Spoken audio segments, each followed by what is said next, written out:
Okay, so inspiration addresses the word coming from God. Итак, богодухновенность – этот термин относится к слову, которое пришло от Бога. Inerrancy describes man's part of the process. Но непогрешимость описывает человеческую часть этого процесса, то есть часть процесса, которая со стороны человека. Понимаете, да? От Бога мы имеем богодухновенность, со стороны человека непогрешимость. So we look at the Balaam story, and this helps us understand, can God communicate without error? И мы смотрим на историю Валаама, и это помогает нам ответить на вопрос, может ли Бог донести свою мысль до людей без ошибок. Even if he's using a sinful man. Даже если он использует грешного человека. I mean, let's get away from Moses and Balaam. I think those are our two end states. Но давайте как-то переключимся с Моисеем и Валаамом, потому что эти по сути две крайности, да, Моисей и Валаам. What about Peter? Вот давайте Петра возьмем, апостол Петр. Peter's a pretty sinful guy.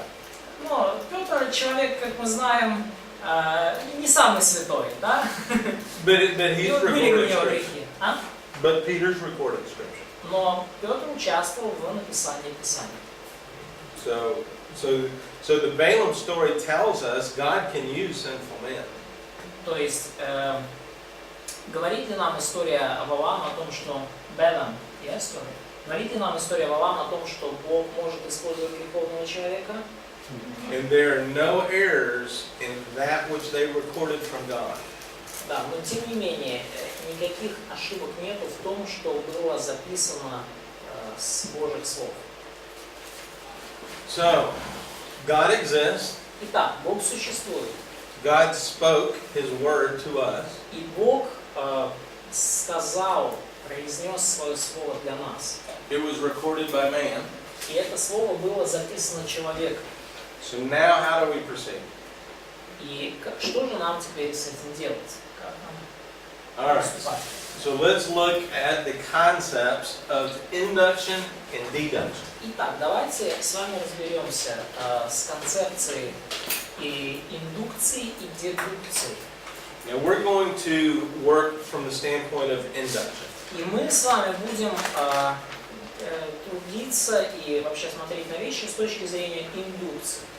So induction is the process of reasoning where a general principle Индукция – это процесс умозаключения с помощью is reached from the observation of particular instances. общего закона или принципа, достигнутого в результате наблюдения над отдельным случаем. Right. So this word comes from the Latin, or at least the English. Can I rephrase it for them? Please do, because I don't know if that from word. particular to common. Yeah, so we're gonna do more on То this. есть индукция, если более простыми словами, это от частного к общему. От наблюдения над отдельными случаями к общим выводам. Yeah, are we ready for the next slide? I mean, that describe it. Okay, so let's look at what this looks like visually.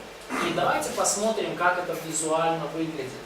Okay, so induction, this is what we're going to work with. И вот индукция, вот с чем мы будем иметь дело в нашем курсе. So we're going to collect a bunch of data. Мы соберем множество данных. Now the way we're going to do that is through our observations. И как мы это будем делать? Мы это будем делать через наше наблюдение. So we want to look at as many particulars as possible in a passage. То есть мы постараемся в отрывке увидеть как можно больше конкретных деталей. And from this data now we're going to come up with a new principle. И из этих данных мы постараемся вывести новый принцип, прийти к какому-то выводу. Now, to compare this with deduction, it's just the opposite. Но если мы сравниваем индуктивный подход с дедуктивным, то они являются противоположностью. Deduction essentially starts at the top with a general principle. Дедуктивный метод вообще начинается вот наверху этой пирамиды с общего принципа. And when it sees data, it applies that principle to this new data. И когда мы видим какие-то данные новые, да, то мы применяем к этим данным наш принцип. If the data fits, then the general principle is correct. Если данные if the data fits, If the data is, yes, if it fits that principle. да, если данные сходятся с вот этим общим уже заранее известным принципом, тогда у нас заключение верное. What happens if the data doesn't work? Но что происходит, если данные не те, если данные не сходятся с принципом? Неточный вывод. А? Неточный вывод. So the conclusion is wrong. I like that answer. Да, мне нравится этот ответ. What normally happens in theology? Но что обычно происходит в богословии? You make it fit. Вы подгоняете! No, we don't want to do that. Но мы же не хотим этого делать, правильно? That's the humility part. Это то, что связано со смирением. We have to be accepting that our principle's wrong. Нам нужно принять то, что наши принципы могут быть неверны. So the best approach is to collect the data first and then have a principle. И поэтому наилучший подход сначала собрать данные, а потом переходить к принципам.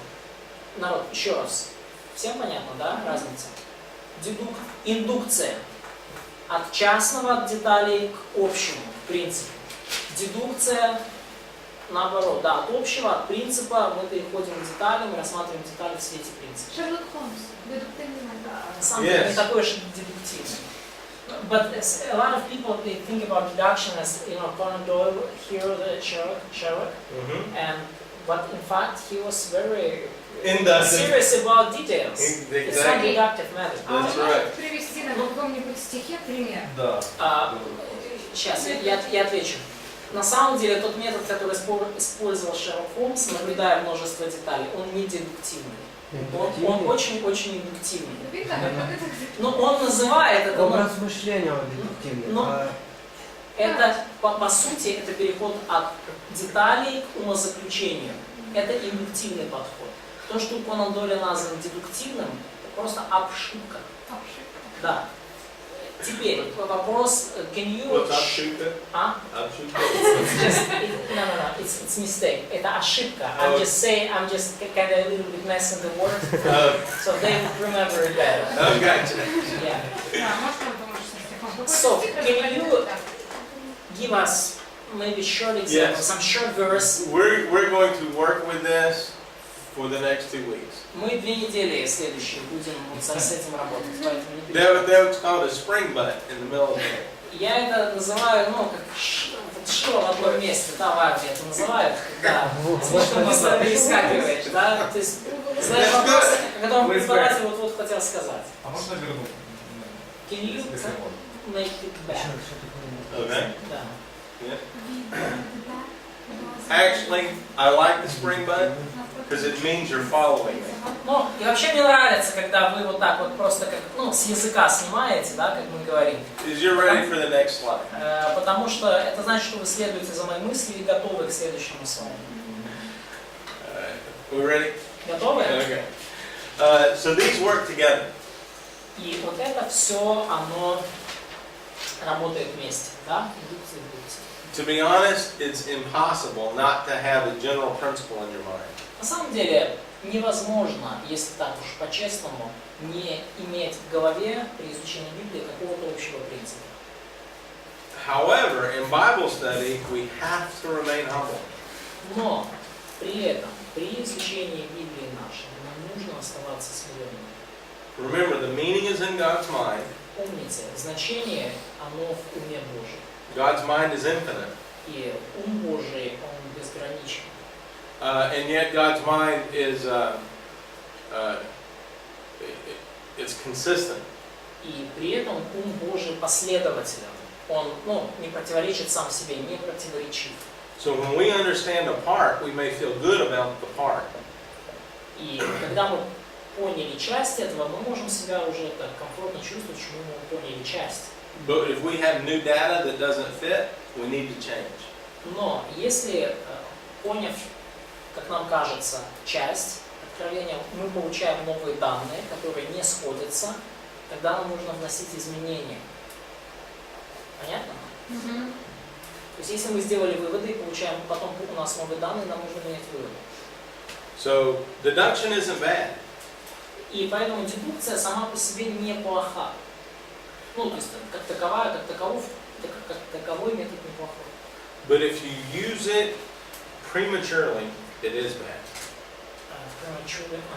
Before you need to. Да, но если вы используете дедукцию слишком рано, тогда это может привести к ошибке. Now, this is one thing I would encourage you, is to read your Bible at least once a year.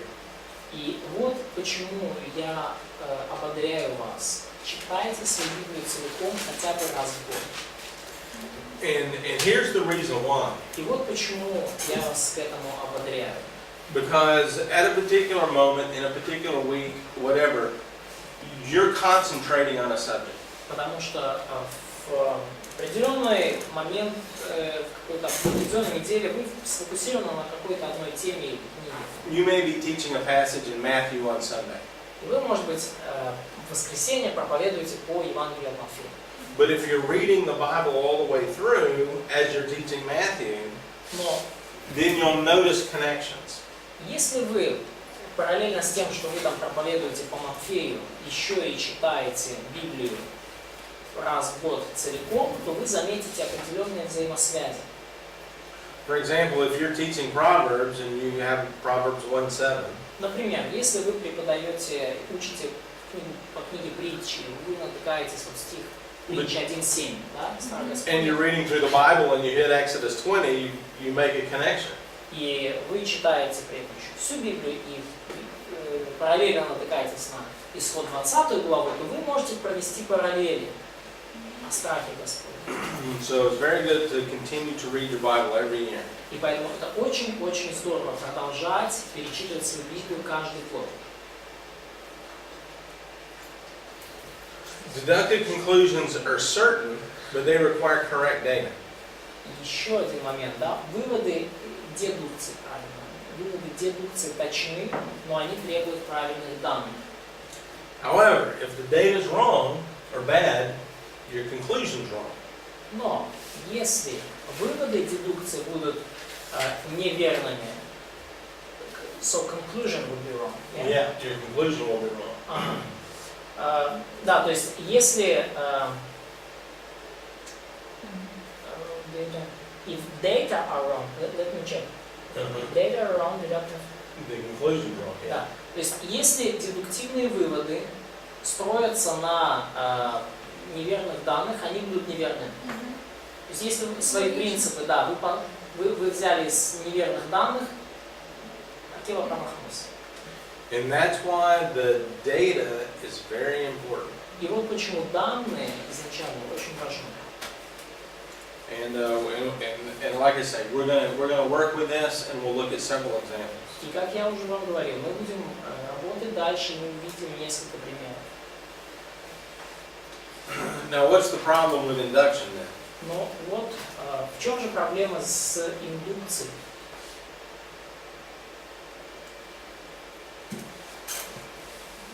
В чем проблема с индукцией? Они не такие точные, как дедуктивные. So the deductive conclusions are not so accurate as deductive conclusions. Correct. And why? И почему? Почему? Потому что, не так легко полноту всех данных иметь. Because it's not so easy to gather the fullness of data or the data. Постоянно что-то новое будет выплывать, надо менять. Because each time you're gonna get new data and you should change, adjust something all the time. Exactly. Да, совершенно верно. And that's why we want to practice on how to collect data.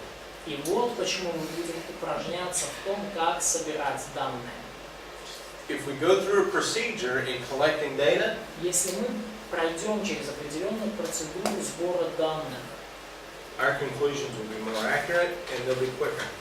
наши умозаключения будут более точными, и мы их будем получать быстрее. Oh, there you go. Sorry. So the observation part, that's the most certain thing, collecting the data. И вот Right here. наблюдение, да, это наиболее надежная фаза индуктивного процесса, когда вы собираете данные. Because you can see it. Потому что данные, да, это нечто, что вы можете увидеть. It's right there in the text, and that's what you have to practice seeing. Это все прямо в тексте, и вот именно тут вам нужно упражняться, да, в том, чтобы это видеть. Что? Все? Именно надежно это там, правильно? So it's like you have the most certain it means that you have to deal with something which could be observed and which is clear. Correct. Which is simple. Ну, надежное в плане, что при наблюдении текста, да, Хорошем, да? А? При полноценном, да, как бы. ну, при вообще, по факту, при наблюдении хорошем, да, ты имеешь дело с фактами. Всё, So, you deal with facts. Exactly. Ты имеешь дело с фактами, которые, то есть, вот там вот такое время глагола или такое, да, там это слово или это. То есть у тебя есть какая-то почва под ногами. Now, at the phase of data collection, we don't want to interpret yet. То есть на этапе сбора данных мы не хотим пока ничего толковать. So tonight for homework, I'm going to give you 2 verses, and I want you to make 25 observations on those 2 verses. На сегодня, на вечер, я дам вам 25 стихов. Ой, я прошу прощения. Я дам вам 2 стиха. И вам нужно будет сделать 25 наблюдений по этим 2 стихам. And you'll be able to do it. А? You'll be able to do it. И я думаю, что вы все способны с этим справиться. All right, so here's our illustration. Вот наша иллюстрация. We've got 4 blind men, У нас есть 4 слепых человека. and they've got an elephant to observe. И попался им слон, им надо, ну, так скажем так, сделать наблюдение того, какой же такой слон. So this blind man is rubbing on his trunk, То есть his nose, whatever you call it. вот этот слепой, окей, этому человеку попался хобот слона, да? Yeah, this blind man is rubbing on his leg. He's observing the leg. Да, а вот этому слепому попалась нога. То есть одному попался хобот, второму нога. The purple blind man is holding his tail, Да, третьему хвост слона попался. and the top blind man is sitting on his back. А четвертый, так получилось, забрался на спину. All right, so the purple guy thinks that he's got a rope. И вот человек слепой в розовом думает, что он поймал, ну, что слон это типа что-то веревки. Now, when he asks his buddies for more information, this guy may confirm it's a rope. И если вы спросите его товарищей, да, согласны ли они с ним, этот человек в синем подтвердит, да, ну, похоже на веревку, Maybe. хотя у него хобот, да. But this guy and that guy, no, that data doesn't fit. Но значит, в оранжевом и в желтом с ними не согласятся, потому что их данные не сходятся с представлением о слоне как о веревке. Now, this guy, he comes up with the idea it's a tree. Ага. Да, человек в желтом, у которого ноги, да, он скажет, слон похож на дерево. Now, this guy and that guy, their data may agree. Ну, It could be a branch. этот и этот товарищ, они могут согласиться, да, ну, может быть дерево, ну, а у нас тогда ветки. But the guy on top, he's got these needles, and he may make it fit like pine cones, but probably not. Но вот у человека там наверху, у него он на спине сидит, у слона, и навряд ли, да, то есть он думает, может там я, конечно, на ветках сижу, но маловероятно.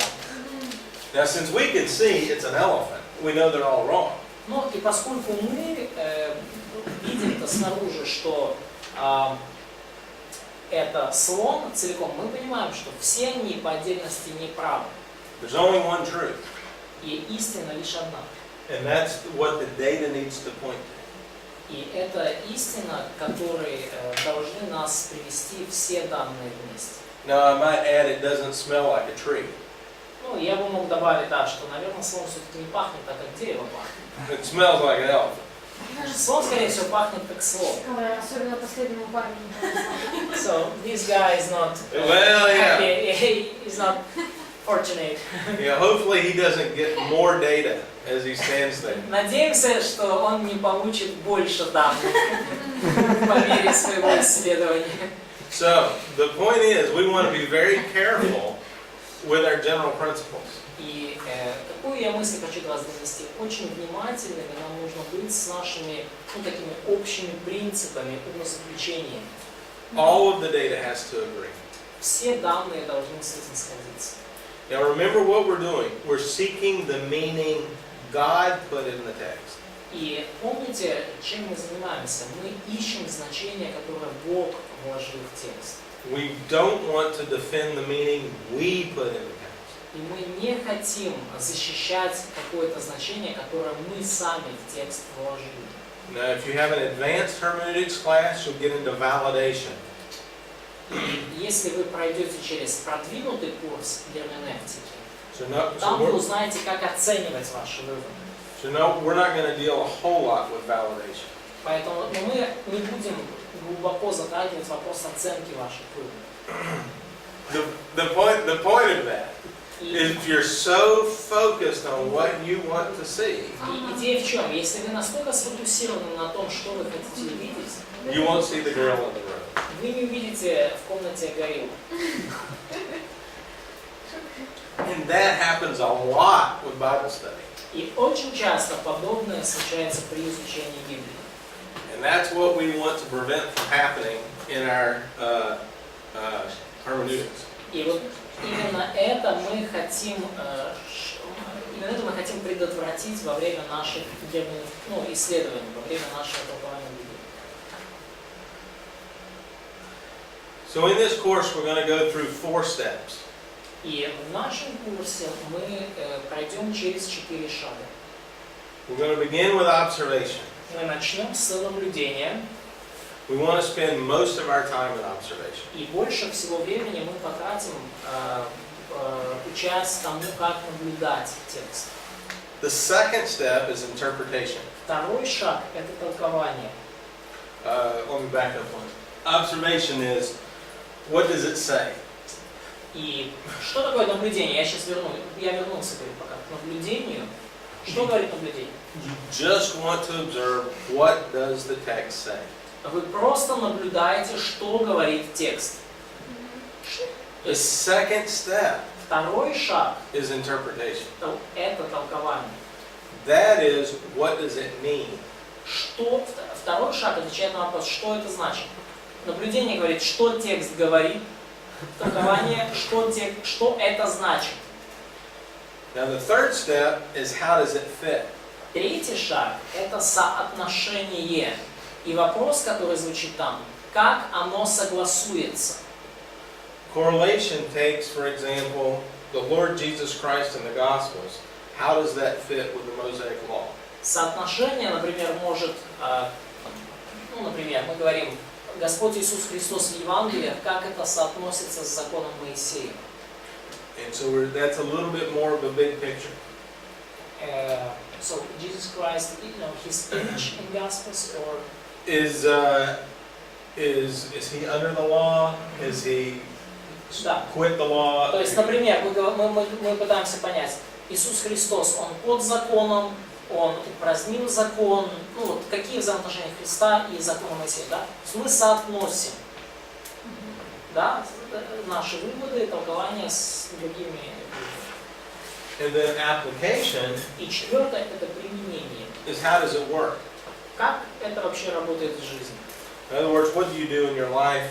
How are you supposed to change? How do you talk to other people? То есть, как это работает в вашей жизни, что вам нужно поменять, и как вам это донести до людей, вот на какие вопросы. Well, what we want to learn in this class is how to observe some of these things and see how they fit. We want you to come up with that. И чему мы будем учиться в этом классе, это тому, как наблюдать вот все эти вещи и видеть, их, ну, то, как они включаются, как они согласуются со всем остальным. И в процессе курса мы будем учиться всему. I'll give you one example. I was going through David's Heroes, which is kind of like a genealogy, last week. И David's Mighty Man, yeah? David's Mighty Man. Да, и мы, например, в течение курса мы исследуем отрывок, который говорит о сильных Давида. Ну, то есть о мужах Давида, его воинах. Да? If you look at that list, some are Philistines, some are Hittites, Uriah, some are families that have no name. И выглядит этот список как генеалогия, и, ну, как родословие. Когда вы смотрите, вы видите там кого-то из филистимлян, кто-то хиттей, как Урия, а у кого-то вообще имен нет, некоторых семей. David is the messianic king. И Давид — это мессианский царь. Some of those people, Прообраз Мессии, да? some of those heroes are Gentiles, И многие из его героев, многие из его воинов — это язычники. Philistines, Филистимляне, Hittites or Canaanites, they should have been killed. хиттеи, хананеи, которых вообще-то надо было убивать. And some are families of nondescript. А некоторые семьи, ну, даже их имена не описаны. Now, how would you apply that in dealing with the Messiah in your life? Но как вы свяжете это в отношении Мессии, ну, настоящего Мессии, не прообраза, как мы говорим, а настоящего Мессии в вашей жизни? So let's look at some of the purposes that we need for Bible study. Why are we doing this? И давайте перейдем к целям, которые мы имеем при изучении Библии. Зачем вообще все это делать? Okay, 2 Timothy 3:16. 2 Тимофею 3:16. 2 Тимофею 3:16.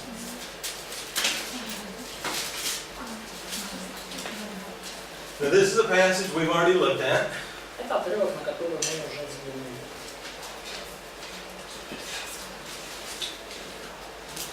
Oh,